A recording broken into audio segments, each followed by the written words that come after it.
இரவு நேர பிரதான செய்தியின் தலைப்பு செய்திகள். மகளிர் தினத்தை முன்னிட்டு ஜனாதிபதியின் சிறப்பு வாழ்த்து செய்தி. தெற்கு கடலில் சிக்கிய ஹெரோயின் படகு, 6 பேர் கைது. சிகிச்சை பெற்று குணமடைந்த 22 மாலுமிகள் கொக்கல விமானப்படை முகாமிற்கு மாற்றம். இலங்கையின் இறைமையை வாஷிங்டன் மதிப்பதாக அமெரிக்க ராஜாங்க திணைக்களம் அறிவிப்பு.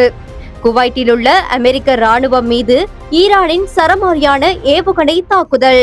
செய்திகளை வாசிப்பவர் ஜெகதீஸ்வரன் மனிஷா.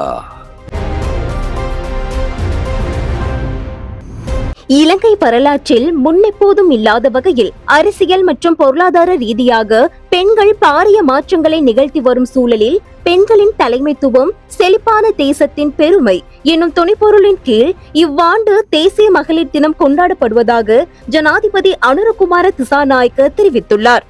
மேலும் இலங்கை வரலாற்றில் முதன்முறையாக அதிக எண்ணிக்கையிலான பெண் பிரதிநிதிகள் நாடாளுமன்றத்திற்கு தெரிவு செய்யப்பட்டிருப்பது ஒரு வரலாற்று மைல்கல் என அவர் மேலும் சுட்டிக்காட்டியுள்ளார்.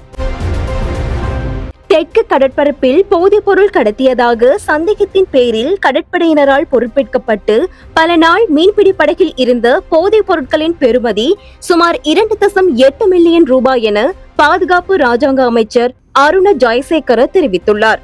குறித்த மீன்பிடி படகு மற்றும் போதைப் பொருள் தொகுதி திக்கோவிட்ட துறைமுகத்திற்கு கொண்டு வரப்பட்ட பின்னர் முன்னெடுக்கப்பட்ட சோதனையின் போது அதிலிருந்து 103 கிலோகிராம் ஹெரோயின் மற்றும் சுமார் 1 கிலோகிராம் கொக்கைன் ஆகியன பாதுகாப்பு பிரிவினரால் கைப்பற்றப்பட்டதாக அமைச்சர் குறிப்பிட்டுள்ளார்.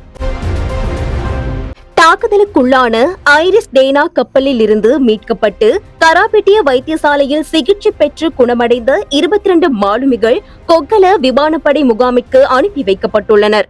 கடந்த மார்ச் 4ஆம் திகதி காலி துறைமுகத்தில் இருந்து சுமார் 40 கடல் மைல் தொலைவில் விபத்துக்குள்ளான ஈரான் கடற்படைக்கு சொந்தமான இக்கப்பலில் இருந்த 35 பேரை இலங்கை கடற்படையின் மீட்பு குழுவினர் கரைக்கு அழைத்து வந்தனர். பின்னர் அவர்கள் சிகிச்சைக்காக காலியில் உள்ள கராபிட்டிய வைத்தியசாலையில் அனுமதிக்கப்பட்டனர். இவர்களில் மேலும் 10 பேர் இன்னும் வைத்தியசாலையில் சிகிச்சை பெற்று வருகின்றனர்.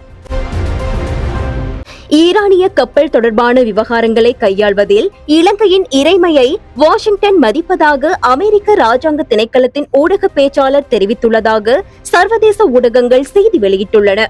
அத்துடன் ஐரிஸ் டேனா கப்பல், அதன் பணிப்பாளர்கள் மற்றும் மீட்கப்பட்ட ஈரானிய மாலுமிகள் குறித்து இறுதி முடிவெடுக்கும் அதிகாரம் இலங்கையின் உள்நாட்டு சட்டங்கள் மற்றும் சர்வதேச சட்ட கட்டுப்பாடுகளுக்கு இணங்க இலங்கைக்கே உள்ளது என்று அவர் மேலும் குறிப்பிட்டுள்ளதாக சர்வதேச ஊடகங்கள் செய்தி வெளியிட்டுள்ளன. அமெரிக்கா மற்றும் இஸ்ரேலுக்கு எதிராக ஈரான் ராணுவம் புதிய பதிலடி தாக்குதல் ஒன்றை ஆரம்பித்துள்ளது.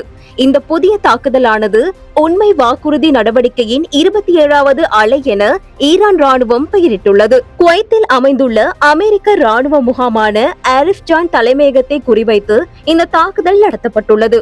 மிகவும் துல்லியமான இலக்குகளை தாக்கக்கூடிய ஏவுகணைகளை பயன்படுத்தி இந்த தாக்குதல் முன்னெடுக்கப்பட்டதாக ஈரான் ராணுவம் மேலும் தெரிவித்துள்ளது. உறுதிப்படுத்தப்பட்ட உண்மை செய்திகளை உடனுக்குடன் தெரிந்து கொள்ள ஆயுள் மீடியாவை ஃபாலோ செய்யுங்கள்.